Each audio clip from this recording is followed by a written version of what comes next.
think like what's really nice about architecture is on Thursdays, every Thursday, there's a massive orgy on the 3rd floor. So.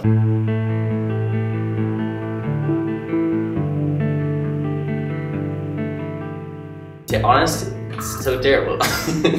No, it's okay. I like it that it's so tight knit and everybody knows everybody, but it's a lot of work and not quite a payoff really. So I wouldn't recommend it, but it's personal choices, I guess. My dad was always in construction. I always kind of assumed that's what he did because he was always working on blueprints and was drawing them himself. So that's kind of what got me interested in it, and I just later found out that's not really what he did, but I just thought I kind of had a passion for it since I was young. So what I'd like to do is, since my family is so construction oriented, is kind of do like a design build firm someday, you know, like way down the line, to have my own firm and to design the buildings. And like my brother's in construction, so I'd like for him to build them. I mean, that's probably years and years down, but that's what I like to do. Like when you're on a project, you're always kind of stuck at the beginning to try to get going, but once you kind of start getting through it and working through some of the problems, like there is a kind of a moment when it just, I mean, if certain projects, maybe sometimes it never really comes, like that kind of inspirational moment, but I've had on a couple of occasions where it kind of just, something kind of starts clicking and you realize that your project's actually not half bad, so that kind of pushes you to even do like further and better work. On one project, I was kind of like working with it and it was really just garbage, and then like I came up with this floor plan that I thought was pretty awesome, and it actually started working and everything kind of like fell together, and it turned out to be a really good project, I thought.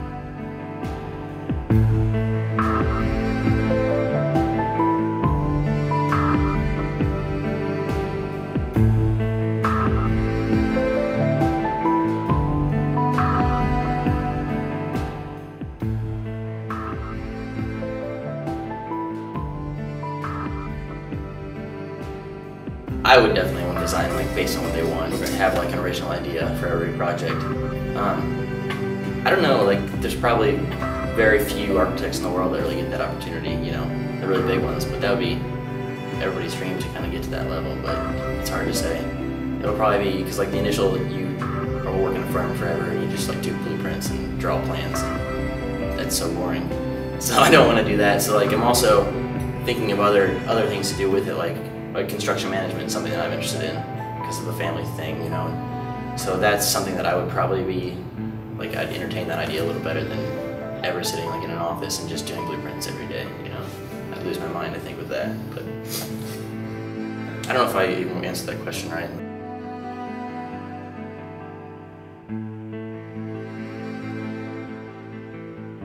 Well, it'll probably collapse and kill all of them, but no, it's exciting. I mean, to know that you have the potential to kind of, I don't know, to affect a lot of people, you know. It's not like you're like, you know, curing cancer or anything, but you still have like a big impact on the world, and you're constantly, you know, buildings are like a huge emitter of tons of energy, and they consume so much, and so you have an opportunity to kind of change that and to start like putting the world back on track as far as, you know, the resources that we use and things. It's exciting kind of where it's going now versus like where it's been in the past. So kind of excited about it.